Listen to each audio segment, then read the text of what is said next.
Chemical Kinetics Part 4, presented by G. Sitharan, Assistant Professor, Department of Chemistry, Dr. BRR Government College, Jharsuguda. Today we discuss about the first order kinetics, derivation of rate constant of first order reaction, half-life of first order reaction, examples for first order reaction, and problems on first order reaction. What is first order reaction? According to the definition of order of reaction, the order is the sum of powers of concentration terms in rate equation. So in case of first order reaction, the rate of reaction is expressed in the form of minus d of A divided by dt is equal to K into A. K is the first order rate constant. Here the power of A is 1. That's why we say this is the first order equation. This rate law belongs to first order reaction. For our convenience, let's say concentration of A here we are represented by C. And wherever the concentration term of A is there, we are replacing it with C. So now, based on that, what we can write now? Minus d of concentration of A means minus d of C divided by dt is equal to Kc. Wherever A is there, concentration term A is there we are substituting what? C. This is for our convenient we are. Now you arrange this equation such that all concentration terms are present at one side and time factor another side. Means we are shifting that C terms towards LHS and time dt towards RHS. So now it becomes what? Minus dc by c is equal to kt. So minus dc by c is equal to kt. This equation has to be integrated. What are the integrating limits? So when the time is equal to 0, the concentration of the reactant we say it is A. That is the initial concentration of reactant is A. When time reaches to T, when the reaction time reaches to T, X amount of reactant is consumed in the reaction, so that finally at time T, A minus X amount of reactant is remaining. So when T is equal to 0, A is the concentration, we say it is the initial concentration. When T is the time, then the concentration of reactant reaches to A minus X. Is it? So we are integrating within these limits. So minus integral of A to A minus X dc by c is equal to K into integral of T is equal to 0 to T dt. What is minus dc integral of dc by c? What is the integral of dc by c? It is log c. Similarly, what is integral of dt? It is t. So integral of dc by c is equal to log c, and integral of dt is equal to t. We know that is it.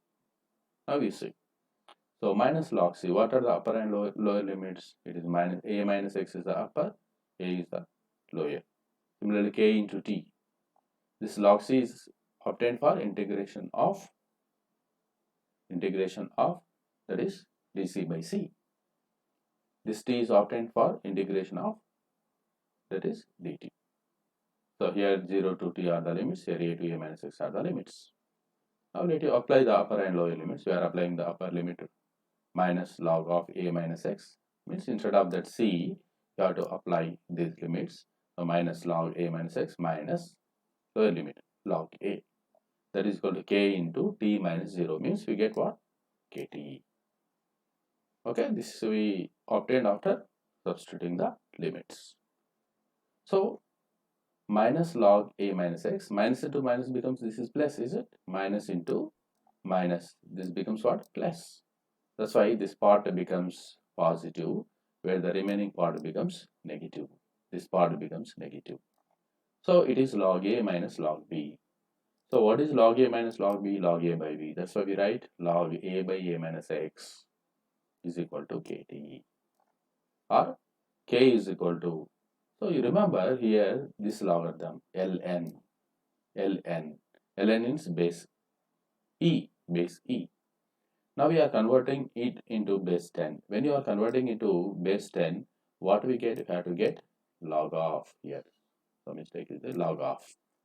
Means k is equal to 2.303 by t log a by a minus x. Here this log is base 10. This logarithm is base 10. Actually, it should be log base 10. Okay. So k is equal to 2.303 by t log a by a minus x. What is A? A is the initial concentration of the reactant. A minus x is the concentration of reactant at time t, where K is the first order rate constant. So like that we can derive the equation for first order rate constant. K is equal to 2.302 by T log A by A minus x. Like that we can derive the equation for first order rate constant. Okay. So what is the equation? K is equal to 2.303 by T log A by A minus x. You remember A is the initial concentration of reactant. A minus x is the concentration of reactant left after time t. It means x amount of reactant is consumed in the reaction in the time t, where K is called as first order rate constant. Do you know what are the units of first order rate constant? It is time inverse. Already we have discussed in previous session. Yes. Let me calculate the half-life of first order reaction. So we know that rate constant according to the first order rate constant equation, just we are changing these two positions. Actually it is K is equal to 0.30 by T log A minus X, A by A minus X. Now what we are writing T is equal to, we are writing equation for T. So T is equal to 2.302 by K log A by A minus X. So what is half-life, do you know? Half-life means it is the time required to convert the initial concentration of reactant to half of its value, or it is the time required to convert a given concentration of substance or the reactant to half of its concentration. That is called as half-life. So half-life is represented by T half. Half-life is represented by T half. So what we said, A is equal to initial concentration. We said A is the initial concentration. X means it is the amount of reactant consumed in the reaction. When you are discussing about the half-life, now X becomes A by 2, because we said A is the initial in one half-life, that is in T half. X will be equal to how much? A by 2 means A by 2 will consume in the reaction. So A is the initial concentration. From that, A by 2 is consumed in the reaction. Do you know what is the amount of reactant left now? It is again A by 2. So we are substituting that. So T is equal to, T is equal to T half, and 2.303 by K log A. What is A minus X? It is A by 2. Here A and A will get cancelled. What do you get? T half is equal to 2.303 by K log 2. You know the value of log 2? It is 0.3010. So multiplying this 2.303 into 0.3010 divided by K. Finally we get what? T half is equal to 0.693 by K. This is a half-life of equation for half-life of first order reaction. So when T becomes equal to T half, X will becomes what? A by 2, because we said A is the initial concentration of reactant. Simply you substitute these two terms in representation of rate constant of first order reaction, so that you will get the value of T half. T half is equal to 0.693 by K. So if you observe this equation for T half, suppose if you observe this equation for T half, okay, there is no representation for a concentration term. Means T half of first order reaction does not depends on concentration of reactant. So half-life of first order reaction is independent of concentration of reactant. Do you know the that is example for first order reactions? Yes, decomposition of nitrogen peroxides and decomposition of hydrogen peroxide, inversion of sucrose, and also hydrolysis of ester, and radioactive disintegration. In case of radioactive disintegration, we discuss about the half-lives. So whatever may be the amount of substance, in order to convert half of its, the half-life remain constant. Time required will be same. That we can see in case of radioactive disintegration or in the kinetics, in the reactions which follows first order kinetics. Now we see this situation. Suppose we are discussing about number of half-lives. What is the relation between the number of half-lives passed? What is the amount of reactant taken? And how much percentage of reaction completed? How much percentage of reaction is left over? That we are discussing. So first half-life, the number of half-life number is 1, means it is 1 half-life is required. In the case of 1 half-life,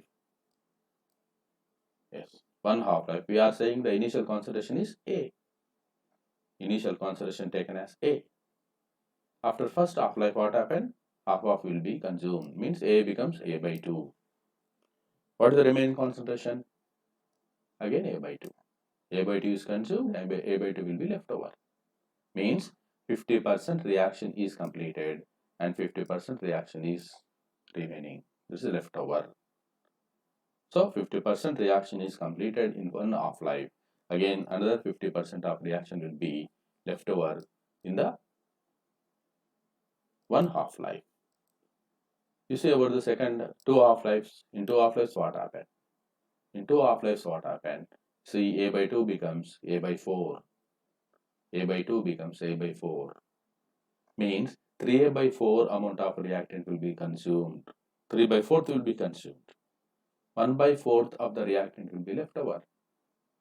3 by 4th of reactant is consumed, means 75% reaction is completed and 25% of reaction is left over.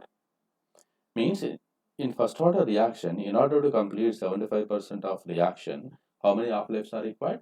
The number of half-lives required is equal to 2, that you remember. For completion of 75% of half-life, the number of half-lives required, 75% of reaction, the number of half-lives required is equal to 2. Similarly, you can see 3 half-lives. So the reaction time is equal to 3 half-lives. It is equivalent to 3 half-lives. In that, 7 by 8 part of A will be computed, because now here you see A by 4 again convert into what? A by 8. A by 8 means this is remaining. So A by 8 is remaining, means 7A by 8 will be consumed. So 7A by 8 is the value of X, we say. That is A minus X will be here, A by 8. Means 7A by 8 reaction is completed, means how much it is completed? 87.5%. So in order to complete 87.5% of reaction, in case of first order reaction, how many half-lives are required? Very easy. 3 half-lives are required. In 3 half-lives, how much percentage of the first order reaction is completed? 87.5% of reaction will be completed. What is the remaining part? Easily you can say, you subtract it 100 from 100, it will be 12.5%. Similarly, you see about 4 half-lives are passed. When the reaction is taking place with the time equivalent to 4 half-lives. 4 half-life means what happened, you see? A by 8 again convert into half of it, means A by 16. If A by 16 is a leftover reaction, means completed reaction will be equal to what? 15A by 16. The amount of reactant consumed will be 15A by 16. If you calculate the percentage, it will be 93.75, and leftover part will be 6.25%. Means in order to complete 93.75% of a first order reaction, how many half-lives are required? 4 half-lives are required. Based on this knowledge, you can solve the problems of first order kinetics very easy based on this concept. You see, in the case of 1 half-life, how much reaction will be completed? 50%. Leftover 50%. In order to complete 75% of reaction, how many half-lives are required? 2 half-lives are required. What is the percentage of reaction remain? 25%. In order to complete 87.5% of reaction, how many half-lives are required? 3 half-lives. What is the amount of reaction left over? 12.5. For completion of 93.75 reaction, how many half-lives are required? 4. Left over 6.25. By remembering these, that is the number of half-lives and percentage of reaction completed, we can solve many problems very easy. Which are given on first order kinetics. Okay, next. What are the graphs of first order reaction? We said that the T of a first order reaction is, half-life of first order reaction is independent of concentration of a reactant. We said that independent of concentration of reactant. We said it. Means for all concentrations for a given reaction, the T of remain constant. What will be the concentration of A? Means, for example, you see hydrogen peroxide decomposition is a first order reaction. If under given conditions, the half-life of 1m hydrogen peroxide is 30 minutes, suppose, under given conditions, the half-life of 1m H2O2 decomposition is 30 minutes, example. If the concentration is 0.5, then what will be the half-life? Again, it will be 30 minutes. Means there will be no change in the half-life. Whatever may be the concentration, what happens? T of remain constant. Next, log A by A minus x versus T. From the equation k is equal to 1 by T log A by A minus x. From that equation, we can draw this graph. Log A by A minus x versus T is a straight line. What is the slope of the straight line? It is k divided by 2.303. When you are drawing the graph between log A by A minus x versus T, then the slope will be equal to k by 2.303. With help of this graph, you can calculate the rate constant of first order reaction. K can be calculated. Similarly, log A minus x versus T will be a straight line with negative slope. What will be the slope? It will be equal to minus 2.303 by k. It will be equal to 2.303 by k minus value we get. That is the graphs which are drawn based on the first order kinetics. Next, we see some problems on these concepts of first order reaction. Now we are calculating the time required for completion of 90% of first order reaction. Here our target is to express the time required for 90% of first order reaction in terms of half-lives. Means for completion of 90% first order reaction, how many half-lives are required? In order to complete the 90% of first order reaction, how many half-lives are required? That we are calculating. Okay, according to first order rate constant reaction, we can write what T is equal to 2.303 by k log A by A minus x. We know that A is equal to initial concentration. Here the percentage is given, that's why better to substitute A is equal to 100. So how much reaction is completed? 90%. Then amount of reactant consumed is equal to 90%. So you are writing X is equal to 90. X is equal to 90. So what is the time? Time is now we are calculating for 90% completion of reaction. So after substituting these, A is equal to 100, X is equal to 90, we get this equation. T 90% is equal to 2.303 by K log 100 by 100 minus 90. Correct or not? Now, T 90% is equal to 2.303 by K log 100 by, what is this? 100 minus 90 is nothing but 10. Log 100 by 10 means it is log 10. Do you know the value of log 10? Log 10 is equal to 1. This value is equal to 1. That's why T 90% is equal to 2.303 by K. You remember 90% of reaction will be completed in what time?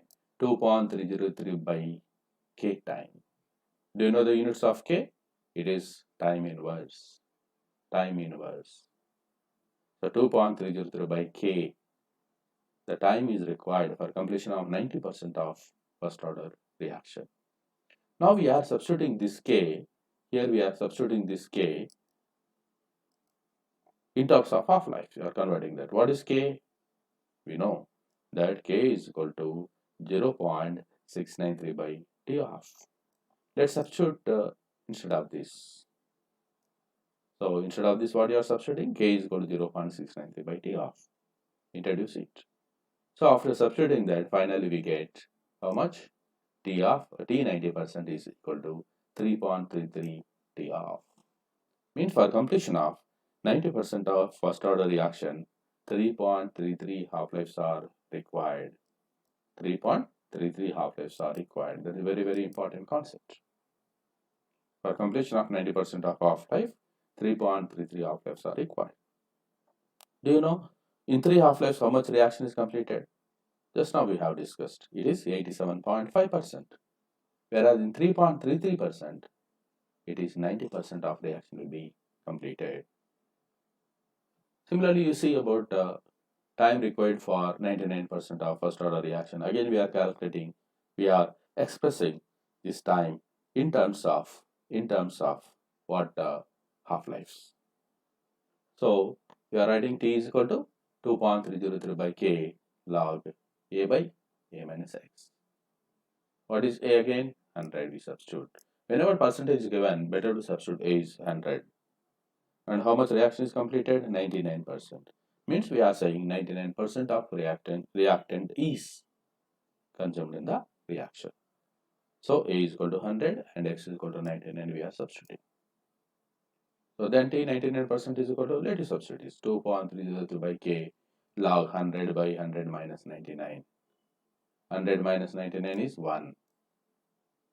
So T 99% is equal to 2.303 by K log 100. What is log 100? Do you know? It is 2. Means 2.303 by K into 2 means 4.606 by K. For completion of 99% of first order reaction, the time required is 4.606 by K. Again, we are substituting what? K value we are substituting here. What is K value? 0.693 by T of. Let us substitute this value here. After substituting the K value, we get T 99% is equal to 6.66 into T of. So for completion of 99% of reaction, 6.66 half-lives are required.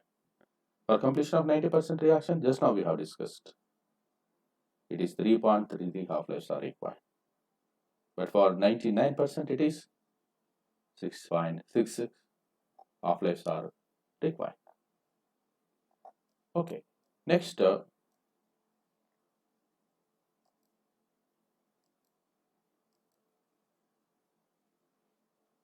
there are the relations we discussed. Similarly, you can calculate for 99.9% also. So for 90% of reaction, we get it is 3.33 half-lives are required. For 99%, 6.66 half-lives are required. For 99.9%, similar way you can calculate. It will be 10 half-lives. Actually, it is 9.99, but you can write 10 half-lives. So like that, here you can see the relation existing between different terms of the first order reaction. Different terms of the first order reaction. What are the different terms you see here in this case? How they are related. It is very important. If K is given, you can find T of. If T of is known, this is a junction we can say. If T of is known, so you may calculate time required for 90% reaction. Mean T of should be multiplied with what? Do you know? It is 3.33 half-lives. Here you can see. And you can also calculate 99% of time required for 99% of reaction. How many half-lives are required? Do you know? 6.66 half-lives.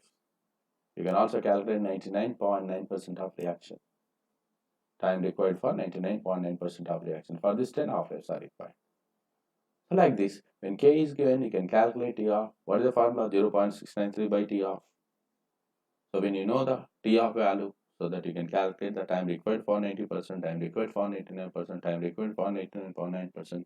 Not only these, you can calculate for 75%, you can calculate for 87.5%, 93.5%. Like this, we can calculate.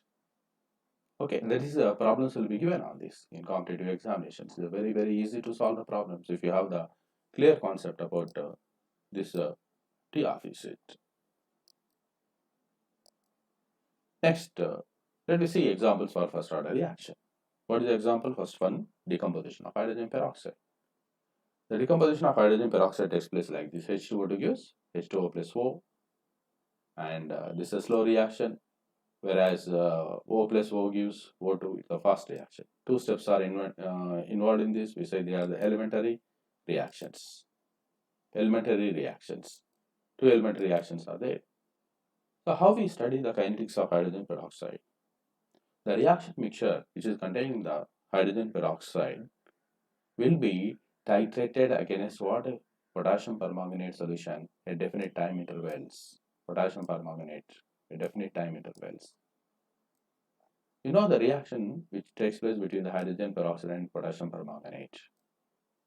3H2O2 plus 2KMnO4 gives 3O2 plus 2MnO2 plus 2KOH plus 2H2O. Actually, this takes place in presence of basic medium. This takes place in presence of basic medium. Means in basic medium, you are performing the reaction between hydrogen peroxide and KMnO4 by titration process. Greater the amount of hydrogen peroxide, greater will be the amount of potassium permanganate required. So in the beginning, we start the reaction with what? Hydrogen peroxide. Hydrogen peroxide. So there will be the maximum concentration of hydrogen peroxide there. So it can be known by titrating it with potassium permanganate. Greater the amount of hydrogen peroxide, greater the amount of KMnO4 required.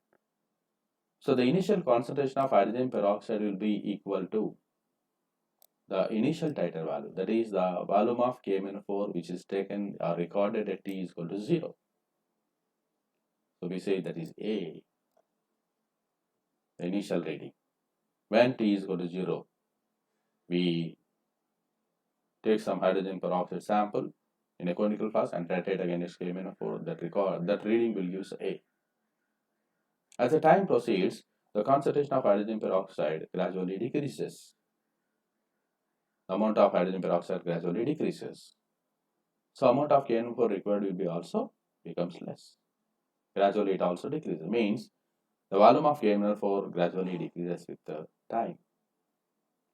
So A minus X is nothing but the volume of KMnO4 recorded at different time intervals, where A is the initial volume of KMnO4. It's the initial volume of KMnO4. Is it? So like that we can study the kinetics of first order reactions. A is the initial volume of KMnO4. A minus X is the volume of KMnO4 recorded at different time intervals. By titrating the mixture of hydrogen peroxide and water with what? Potassium permanganate. We can study the kinetics of hydrogen peroxide. Next, we see decomposition of oxalic acid. Oxalic acid will decompose to form carbon monoxide, carbon dioxide, as well as water. This is also oxalic acid also. This is H2C2O4. Oxalic acid also can react with KMnO4. You see the reaction of KMnO4 and oxalic acid in presence of acid medium. So 2 moles of KMnO4 required for 5 moles of oxalic acid. This takes place in acid medium. Here also, the amount of KMnO4, the volume of KMnO4 is directly proportional to the concentration of oxalic acid. The volume of KMnO4 directly proportional to concentration of oxalic acid. So what is A? A is the initial volume, means the volume of KMnO4 recorded at T is equal to 0. A minus X is the volume of KMnO4 recorded at different time intervals. By substituting A and A minus X and at different time intervals, means we can record the time so that we can calculate a K of decomposition of oxalic acid. Next we see some pseudo first order reaction. Do you know what is the meaning of pseudo first order reaction? The reaction in which more than one reactants will be there, but the rate of reaction depends only on one concentration term. The reaction is containing there is more than one reactants, but the Rate of reaction depends only on concentration of one term. The type of reactions we say pseudo first order reactions. The hydrolysis of methyl acetate is the best example for pseudo first order reaction. In this, plenty of water means excess of H2O will be present in the reaction mixture. That's why the rate of reaction is independent of water content. It only depends on amount of methyl acetate present in the reaction mixture. That's why we say it is the pseudo first order reaction. You see the reaction of hydrolysis of ester. In case of hydrolysis of ester, CH3COO CH3 plus H2O gives CH3COOH plus CH3OH. This takes place in presence of acid. In presence of acid. So all of you know that when the acetic acid and methyl acetate is taken in a conical flask, the reagent bottle, to that we add HCl. So in the beginning, what happened? We record the concentration of only H plus. That is only HCl. How the reaction is performed? In a reagent bottle, we take methyl acetate and the mixture of methyl acetate and HCl. Immediately, we will titrate the mixture of these for 10 ml with help of the pipette into conical flask and titrate it against standard sodium hydroxide. So, the volume of sodium hydroxide, the initial volume of sodium hydroxide will give the concentration of HCl only. But as the time proceeds, what happened? The ester is gradually converting into acid. Means, in addition to that HCl, some more acid is added to it. As the time proceeds, what happened? The amount of acid increases. Initially, we have taken only HCl as catalyst. To that HCl, some more HCH3COH will be added as time proceeds in the reaction. So when T is equal to 0, there is a amount of the volume of NaOH will be equivalent to only HCl. We say it is V naught. The titer value will be V naught. At time T, suppose Vt is the volume of the alkali at time T. Now Vt minus V naught means as the amount of acid increases, what happened? The volume of sodium hydroxide required also gradually increases. So Vt is the volume of sodium hydroxide recorded at time T. Now this Vt minus V naught gives volume of acetic acid formed in the reaction. Means as the time proceeds, the amount of acetic acid gradually increases. So Vt is the volume of alkali at time T. Vt minus V naught gives volume of acetic acid formed in the reaction. Like that, after taking 5 or 6 readings at each interval of 10 minutes, now we heat the total reaction mixture which is taken in the reagent bottle. Now we record the V infinity. V infinity is the volume of sodium hydroxide required for complete neutralization of the acid formed at the end of the reaction. So V infinity is the volume of sodium hydroxide required for acetic acid formed after completion of reaction. V naught is the volume of sodium hydroxide only recorded for what? HCl. Vt is the volume of sodium hydroxide required for CH3COH formed in the reaction at different time intervals. By substituting all these so that you can calculate K value. You calculate what? K value. So this is about the pseudo first order reaction, that is hydrolysis of methyl acetate. Let us see about the inversion of cane sugar. It is also an example for a pseudo first order reaction. This reaction also takes place in presence of acid medium. So sucrose hydrolysis, it produces glucose and fructose. Sucrose is a dextrorotatory. It is plus 66.5%, whereas glucose is levorotatory, minus 52.5, and fructose is also dextrorotatory, plus 92.5. Mean during hydrolysis reaction, what happened? We see the change in optical rotation of sucrose. We'll see the optical rotation of sucrose. So the dextrorotatory sucrose gradually changes into what? Levorotatory. It gradually changes into levorotatory mixture. Means here I say that the specific rotation of sucrose gradually decreases. Specific rotation of sucrose gradually decreases due to formation of both glucose and fructose. So R naught is the initial optical rotation of sucrose, where R infinity is the optical rotation of sucrose after the completion of the reaction. So initial and final. So that the concentration of sucrose A is directly proportional to R naught minus R infinity, because initially the optical rotation will be more, finally gradually it is decreases, so R naught minus R infinity gives initial concentration of sucrose that will be directly proportional to initial concentration of sucrose. Now what is the concentration of sucrose hydrolyzed in time t? That will be equal to, that will be x, we say it is x. And how much sucrose is consumed, how much sucrose is participated, x we say it is. X is directly proportional to R naught minus RT. R naught is the optical rotation of sucrose in the beginning, and RT is the optical rotation of sucrose at particular time interval after different time intervals. Like that, if you calculate A and we know the A and X, so that you can calculate what A minus X means this part R naught minus R infinity minus R naught minus RT. So that you will get what? It is A minus X is directly proportional to RT minus R infinity. It will be RT minus R infinity. So you can substitute this. K is equal to 0.30 by T log R naught minus R infinity by RT minus R infinity by recording the optical rotation of sucrose with the help of the polarimeter. You can calculate the value of K. From this also we can draw the graph. We can draw the graph between these two terms. On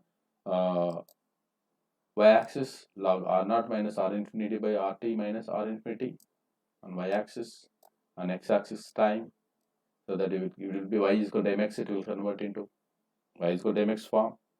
It gives a straight line where slope will be equal to k by 2.303. So you can calculate the rate constant of this inversion of sucrose graphically also. So in case of hydrols of ester, we record the volume of sodium hydroxide at different time interval, that is in the beginning, the V naught and Vt and V infinity, so that we can calculate the K value. Whereas in the case of inversion of sucrose, K can be calculated by using this equation. K is equal to 0.32 by T log R naught minus R infinity by RT minus R infinity. They are the pseudo first order reactions. Hydrols of ester and inversion of sucrose. Let us see one problem here. Some problems. What is the problem given? 75% of first order reaction is completed in 32 minutes. Calculate the time required for completion of 87.5% is it. So you can solve by two methods. Method 1, you see 75% of reaction. How many half-lives are required? We know, just now we have discussed. 2 half-lives are required. So 75% of reaction is completed in 32 minutes. Means the 32 minutes is equal to 2 half-lives. Can you calculate half-life now? Yes, it is 16 minutes. It is 60 minutes. What is the question asked? The time required for completion of 87.5%. For completion of 87.5%, how many half-lives are required? 3 half-lives. On half-life we got 16. So 3 half-lives means 3 into 16. It is 48 minutes. So that we can solve the problem very easy if you remember the number of half-lives required and percentage of reaction completed. So 75% reaction will be completed in 2 half-lives, and from this we are calculating the half-life. Then we know 3 half-lives are required for completion of 87.5%. Okay, so that we get the time is equal to 48 minutes. Let us see the another method, method 2. It is somewhat lengthy. T is equal to 2.30 by K log A by A minus X. How much reaction is completed? 75%. 75%. When the percentage is given, let's say A is equal to 100 and X is equal to 75. What is the time required? 32 minutes. In 32 minutes it is completed. So K is equal to 2.303 by 32 log 100 by 25. This is the K value. We got a K value. Let us calculate the time required for 87.5%. 87.5%. So T is equal to 2.30 by K. K is equal to, as it is, we are substituting this value here. We are not simplifying it. We are substituting as it is here. You see, 2.30 by 32 log 4. Is it log 4? 100 by 25. It is log 4. Log A by A minus X. What is X? 87.5%. Because the time is asking for completion of 87.5%. So 100 by it will be 12.5, means log 8 we get. Yeah, 2.303, 2.303 will get cancelled. Finally we get what? T is equal to, how much, what we get? T is equal to 1 by 32 log 4 log 8 into log 8. Log 4 can be written as 2 log 2, whereas log 8 can be written as 3 log 2 because log 2 cube, log 2 square. Again log 2 and log 2 will get cancelled. Is it? And 2 will be get cancelled here also. It will get what? How much? It is 16. By writing in proper way, 16 into 3. Again we get 48. Like this also you can solve this problem based on the equation provided for first order kinetics. Again you see another problem. 99.9% of first order reaction completed in 100 minutes. Calculate the rate constant of first order reaction.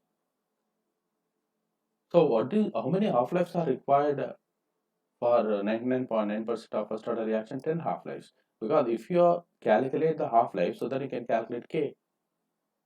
K and T off are related how? K is equal to 0.693 by K. T off. So T 99.9% is equal to 10 T off.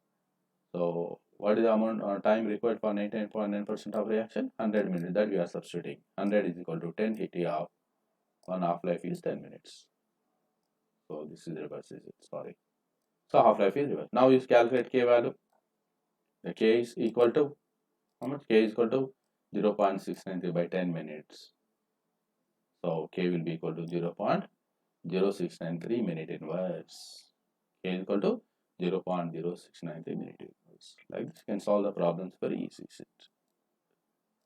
Is it? So percentage of reaction, time, number of half-lives required. And percentage of reaction, number of half-lives required. If you know this, you can solve major problems, many problems in case of first order kinetics. Thank you.